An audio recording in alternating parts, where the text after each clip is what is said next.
चाळ नंबर 108. ही कहाणी आहे अभिषेकची. आज अभिषेक 35 वर्षांचा आहे. अभिषेकने कॉलेजचं शिक्षण पूर्ण करून इंजिनिअरिंगचं शिक्षण घेण्यासाठी तो अमेरिकेला गेला आणि इंजिनिअरिंग पूर्ण झाल्यावर तो अमेरिकेला स्थायिक झाला. 2-3 वर्षांनी अभिषेकचे आई वडील अभिषेक बरोबर अमेरिकेला स्थायिक झाले. तसंच अभिषेक बरोबरचे त्याचे सगळे मित्र सुद्धा शिक्षण घेऊन आपापल्या आयुष्यात स्थायिक झाले. अभिषेकला त्याच्या मित्रांची आठवण आल्यावर तो त्यांना भेटायला भारतात यायचा आणि सगळे मित्र एकत्र भेटल्यावर त्यांच्या गप्पा गोष्टी मस्ती खूप धमाल चालायची. अभिषेक व त्याचे मित्र चाळीतल्या लहानपणीच्या आठवणीत रमून गेले होते. पण तिचा विषय आला की सगळ्यांच्याच अंगावर काटा उभा राहायचा. अभिषेकने त्याच्या मित्रांना विचारलं, काय रे, आजही ती सगळ्यांना दिसते का? त्यावर अभिषेकचे मित्र बोलतात, जाऊ दे ना भाई, सोड ना तो विषय. अरे त्या गोष्टीला 22 वर्ष पूर्ण झाली आहेत, पण आजही तिची आठवण जरी काढली ना अभ्या, तरी अंगावर शहारे येतात यार. अरे भीती वाटते. अभ्या तुला आठवतंय, तिच्यामुळेच आपल्याला सर्वांना ती चाळ सोडून जावं लागलं होतं.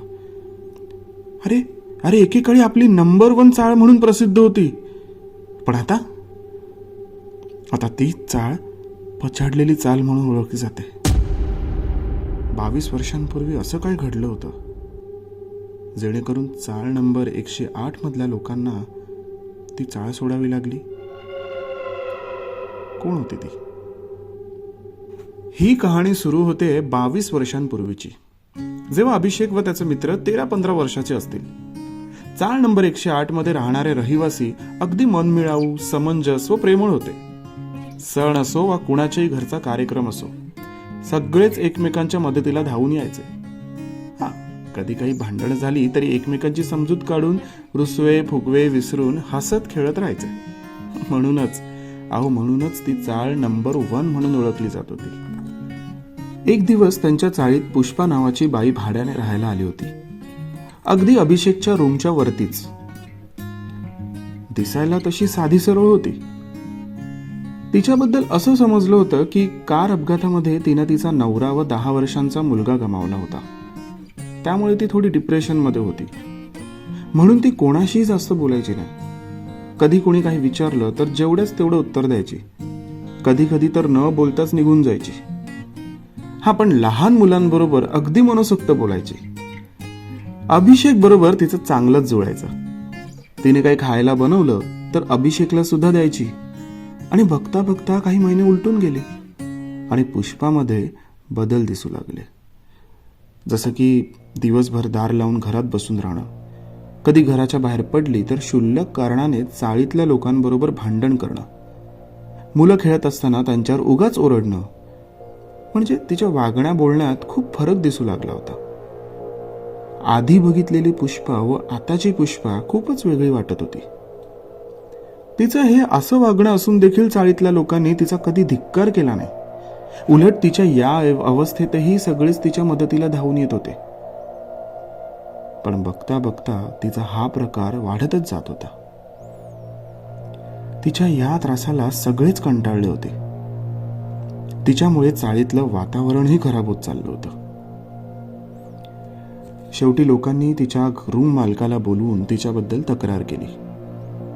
त्याने तिला समजवलं. हळूहळू चाळीतल्या लोकांनीही तिच्याशी बोलणं बंद केलं. ती चाळीत कधी ये जा करताना दिसली तर सगळेच तोंड फिरवून घरात निघून जायचे.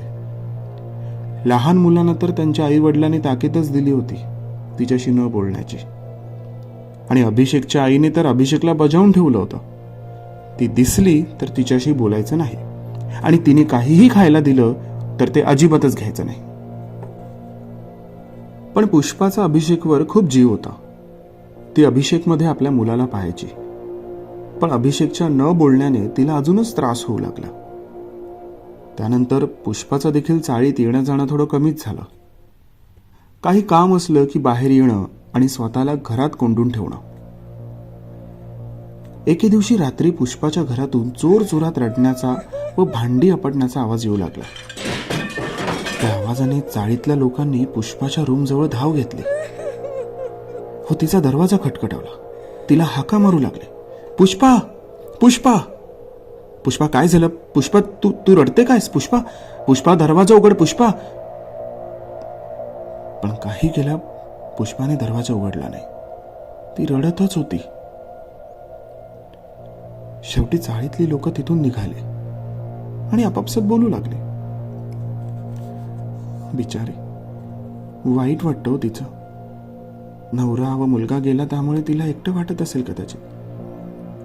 पण तिला या डिप्रेशन मधून बाहेर पडणं गरजेचं आहे की नाही?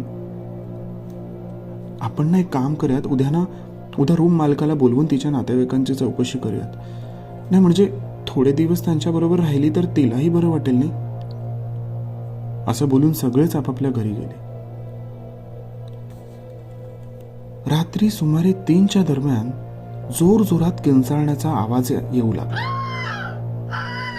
आणि त्या आवाजाने चाळीतली लोक खडबडून जागे झाली आणि बाहेर येऊन पाहिलं तर तो आवाज पुष्पाच्या रूम मधून येत होता. सगळ्यांनीच पुष्पाच्या रूमकडे धाव घेतली. तिच्या रूम मधून धूर येत होता. तिचा दरवाजा उघडण्याचा प्रयत्न करत होते. तिला हाका देत होते, पुष्पा पुष्पा. एकाने तर खिडकी तोडली आणि समोर पाहिले तर ते बघून धक्काच बसला. कारण पुष्पा आगीच्या ज्वालात लपेटलेली होती. सगळेच आरडाओरडा करू लागले. शेवटी पुष्पाच्या रूमचा दरवाजा तोडला आणि तिला वाचवण्याचा प्रयत्न देखील केला. पण तिला हॉस्पिटलला नेईपर्यंत खूप उशीर झाला होता. तिने तिथेच तिचा दम तोडला आणि ही गोष्ट सर्वत्र पसरली. पोलीस केस झाली. पोलीस सगळ्यांची चौकशी करू लागले. पोलिसांना सगळ्यांनी पुष्पाबद्दलची सगळी माहिती दिली. पुष्पाची बॉडी हॉस्पिटलला घेऊन गेले आणि रिपोर्टमधून स्पष्ट झालं की ही आत्महत्या होती. या घटनेनंतर सगळेच जण आमच्या चाळीकडे विचित्र पद्धतीने बघू लागले. तऱ्हातऱ्हाच्या गोष्टी बोलू लागले.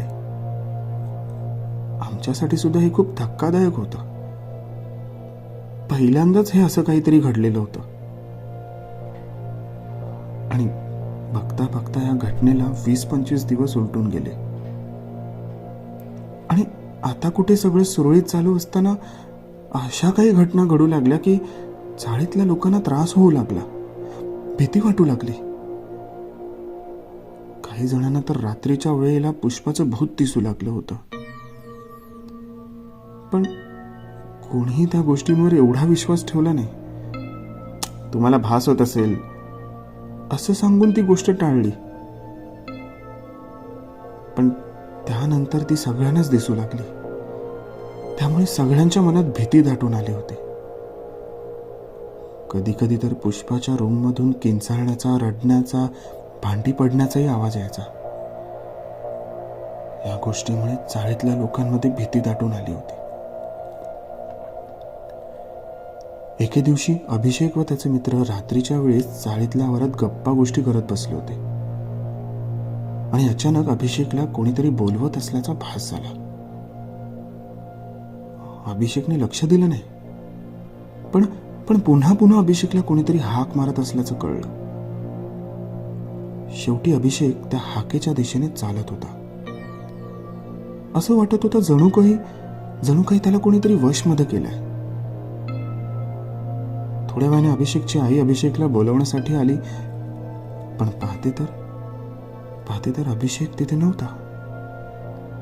तिने त्याच्या मित्रांना विचारलं, काय रे अभिषेक कुठे रे? त्यावर अभिषेकचे मित्र म्हणाले, माहित नाही काकू, अभिषेक तर आत्ता आमच्या बरोबरच होता, तो कुठे गेला आम्हाला नाही माहिती. अभिषेकची आई अभिषेकला शोधू लागते. अभि. तिच्या आवाजाने चाळीतले सगळेच बाहेर येतात. त्यांना समजल्यावर ते सुद्धा अभिषेकचा शोध घेतात. पण अभिषेक काही सापडत नसल्याने अभिषेकच्या आईची रडून अवस्था बिकट झाली होती. सगळेच अभिषेकच्या शोधात होते. अभि कुठे आहेस तू? सगळे हाका मारत होते. काही तासानंतर अभिषेक त्यांना चाळीतल्या सार्वजनिक शौचालयाच्या मागच्या बाजूला बेशुद्ध अवस्थेत सापडला. थोड्या वेळाने अभिषेक शुद्धीत येतो. अभिषेक घाबरलेल्या अवस्थेत असतो. त्याचं शरीर भीतीने थरथर कापत असतं. त्याची आई त्याला जवळ घेऊन विचारते, काय काय झालं बाळा?